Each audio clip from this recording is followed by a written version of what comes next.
Welcome to Slaughterhouse Stories. I hope you enjoy the story I have for you tonight.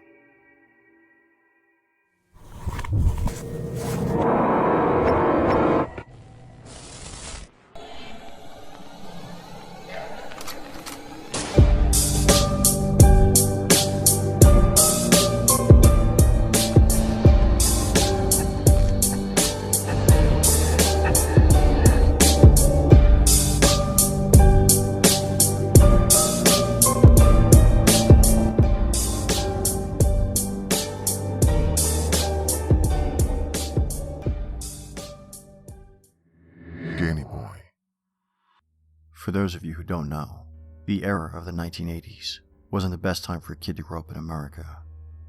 Back then, there was a so-called satanic panic going on. Kids were going missing left and right, and everyone was convinced that the cults were to blame. This blame it on Satanist attitude was especially apparent where I grew up in South Carolina. Around there, blaming non-Christians for problems was as much a part of the culture as guns, sweet tea, and going to church on Sundays. I grew up in a small town in the Sunshine State, but the state soon proved to grow cloudier and cloudier around me as time went on. Things began to go downhill for me when I was 12 years old. I grew up in a little one-story house with my parents and my 8-year-old brother, Danny. It's safe to say that Danny could be pretty annoying sometimes. In fact, looking back, I'd say he was on my nerves more than he was off. Still, deep down, I loved the kid.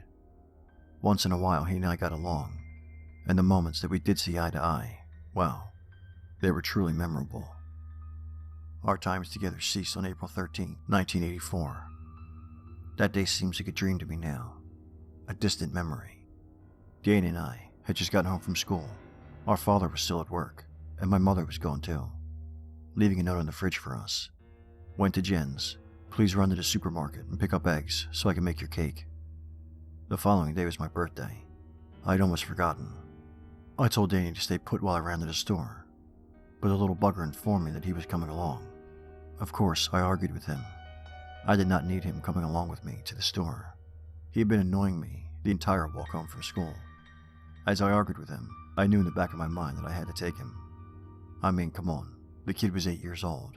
I couldn't leave him home alone. My parents would kill me for that. I finally gave in, told him to shut his mouth and keep it shut, and sit out the door with him. Of course, the little annoyance bugged me the entire way. By the time we got to the supermarket, I was about ready to clobber him. All I did, however, was pull him to the side and scold him for about a minute. Looking back on it now, I wish I hadn't. I wish I just embraced his annoyingness. Well, I turned away from the brat and made a beeline through the store towards the poultry aisle. Always having trouble finding things in the supermarket, I was overjoyed I was able to find the eggs. I found the aisle, opened the fridge door, and grabbed the eggs. All that was left to do was check out and find Danny. I couldn't believe it. I hadn't even kept track of my little brother after I'd scolded him. I frantically searched the store, and after not being able to find him for several minutes, I began to ask customers if they'd seen a short, blonde-haired boy.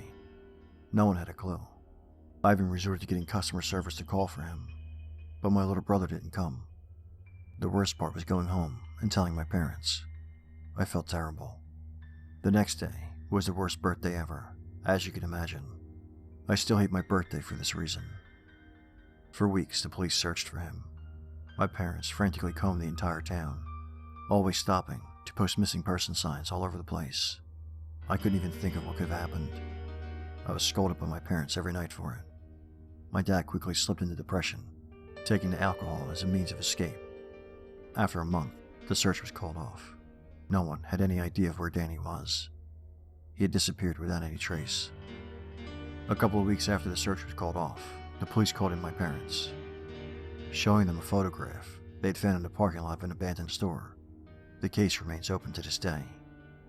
The picture was of my brother and the Satanists that took him. That's it for tonight's story. But before we end things, check out the Slaughterhouse Stories podcast. Available at all your favorite podcast sites.